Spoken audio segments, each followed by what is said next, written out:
2 வயது குழந்தை எச்ஐவி தொற்றால பாதிக்கப்பட்டிருக்குது. அவங்களோட பேரண்ட்ஸ் கோவை அரசு மருத்துவமனை மேல கம்ப்ளைண்ட் பண்ணியிருக்கிறாங்க. ஸோ என்ன நடந்துச்சு அப்படிங்கிறத ஃபர்ஸ்ட் பார்க்கலாம்.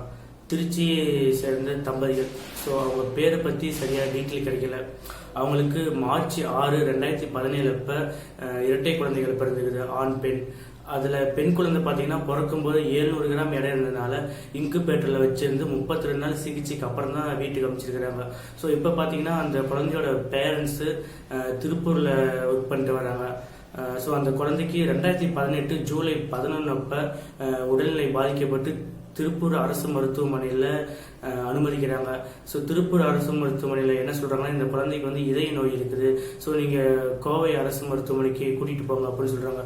கோவை அரசு மருத்துவமனைக்கு போனப்போ அங்கே என்ன சொல்கிறாங்கன்னா, ஃபஸ்ட்டு குழந்தையோட உடம்புல ரத்தம் கம்மியாக இருக்குது, ரத்தம் ஏற்றலாம் அப்படின்னு சொல்லிட்டு ஜூலை 12 அப்போ அந்த குழந்தைக்கு வந்து ரத்தம் ஏற்றுறாங்க.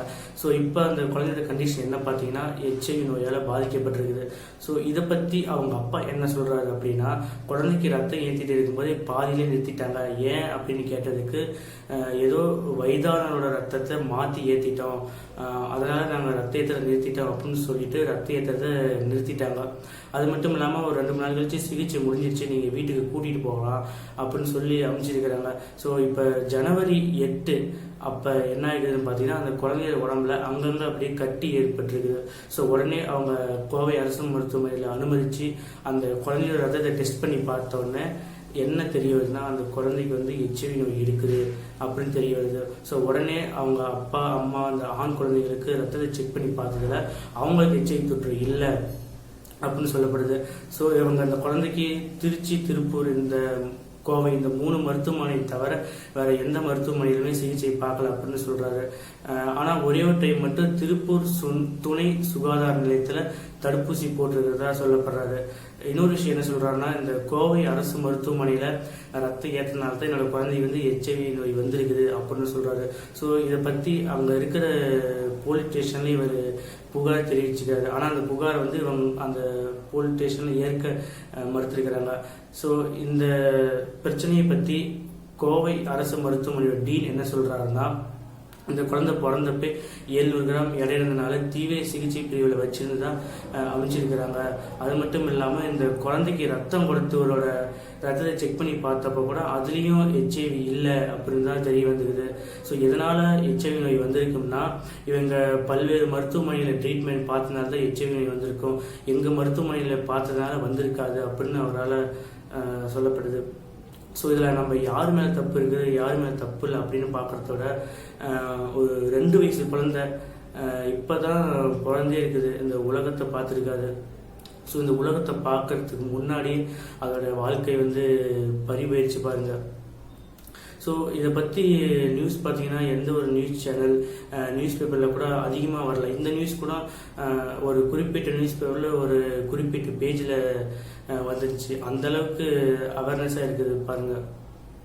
ஸோ இந்த ஹெச்ஐவி பற்றி ஒரு சின்ன ஸ்டேட் ரிப்போர்ட்டோட இந்த வீடியோ நான் முடிச்சுக்கலாம்னு நினைக்கிறேன். ஃபர்ஸ்ட் பார்த்தீங்கன்னா, ஹெச்ஐவியால் பாதிக்கப்பட்ட நாடுகளில் இந்தியா பார்த்தீங்கன்னா 3வது இடத்துல இருக்குது. ஆல் ஓவர் இந்தியாவில் மொத்தம் பார்த்தீங்கன்னா 21.40 லட்சம் பேர் ஹெச்ஐவி தொற்றால் பாதிக்கப்பட்டிருக்கிறாங்க. தமிழ்நாட்டில் பார்த்தீங்கன்னா 1,42,000 பேர் பாதிக்கப்பட்டிருக்கிறாங்க.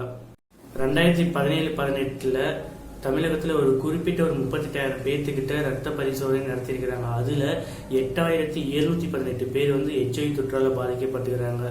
அதில் 305 கர்ப்பிணி பெண்கள் உட்பட 28 குழந்தைகள் வந்து இருக்கிறதா சொல்லப்படுது. இதில் எந்த மாவட்டம் முதலிடத்தில் இருக்குதுன்னு பார்த்தீங்கன்னா, சென்னை வந்து 887 பேரோட முதலிடத்துலையும், சேலம் வந்து 751 பேரோட 2வது இடத்துலையும் ஹெச்ஐவி தொற்றால் பாதிக்கப்பட்ட மாவட்டங்கள் பட்டியலில் இருக்குது.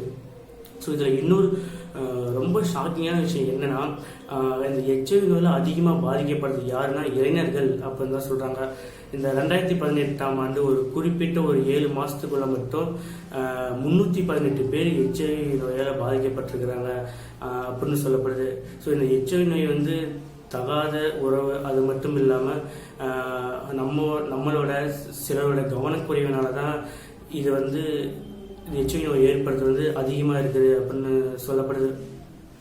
ஸோ இதை பற்றின விழிப்புணர்வு வந்து அதிகமாக இல்லை அப்படின்னு தான் சொல்லணும். முதல்ல நமக்கு நமக்கு இதை பற்றின விழிப்புணர்வு வேணும். ஏன்னா நம்ம ஏதாச்சும் ஒரு பிளட் டெஸ்ட் பண்ணும்போது, இல்லை பிளட் டொனேட் பண்ணும்போது, இல்லை ஹாஸ்பிட்டல் ஏதாவது ட்ரீட்மெண்ட்டுக்கு போகும்போது அவங்க அவேர்னஸாக இருக்கிறாங்களோ இல்லையோ, நம்ம மேலே அவேர்னஸாக இருக்கணும். அப்படி அவேர்னஸாக இருந்தால் இந்த மாதிரி நடக்கிறத வந்து கண்டிப்பாக குறைக்கலாம்.